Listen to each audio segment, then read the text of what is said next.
Dear friends, welcome to my video on what is the origin of karate. Kindly click on the CC button for subtitles. The roots, where it all began. Karate's history is a mix of secrecy, cultural exchange, and good old-fashioned hard work. While it's now synonymous with Japan, thanks to some pop culture icons like Bruce Lee and Mr. Miyagi, karate actually has its roots in Okinawa. And the story of Okinawa itself is a fascinating tale of international influence. Way back in the day, think 14th century or so, Okinawa was a bustling hub for trade, with ships coming in from all over Asia. Among the many traders were some fierce warriors from China, who brought over their own martial art techniques. And let's not forget the indigenous martial arts of Okinawa itself. Picture this: Okinawa had its own secret source of martial arts known as Tote, which roughly means hand in the Okinawan language. So, you've got local Okinawan tea simmering in a pot, and then you add a little Chinese kung fu spice. Mix it together and what have you got? The earliest form of what we now know is karate. The name game, from Chinese hand to empty hand. Now, let's talk names. You might have heard that the word karate means empty hand. True, but not the whole story. The original name was actually Tote, or Tote, which translates to Chinese hand. It reflected the Chinese influence on the martial art form.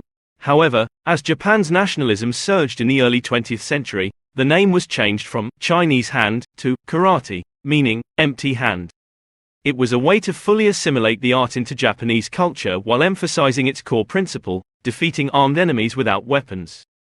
Heading to mainland Japan, karate's big break. Karate might have stayed in Okinawa if it weren't for some dedicated masters like Gichin Funakoshi, who introduced it to mainland Japan.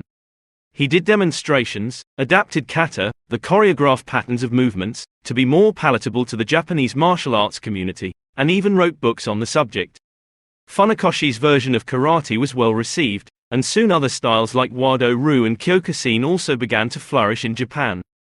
It didn't take long before karate became a Japanese martial art staple. The Western connection, karate goes Hollywood, sort of. After World War II, American soldiers stationed in Japan and Okinawa got a taste of karate and couldn't get enough. They brought it back to the US, and suddenly it wasn't just a mysterious Eastern fighting style, it was a full-blown Western phenomenon.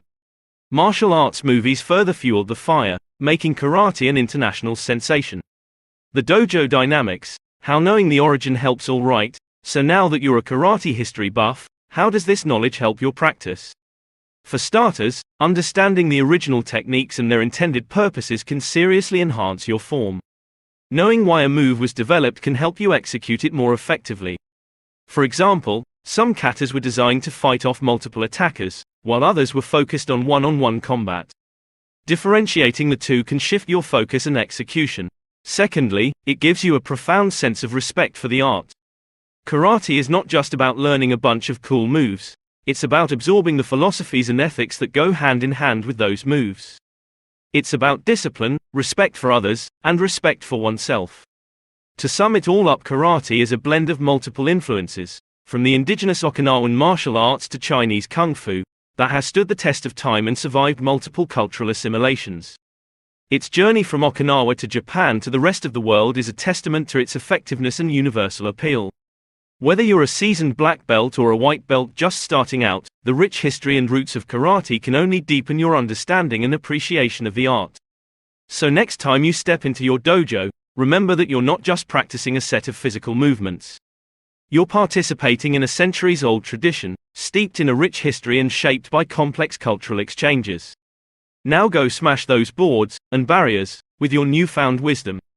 Thank you for watching my video. Kindly subscribe to my YouTube channel and give a thumbs up. Thanks for your support.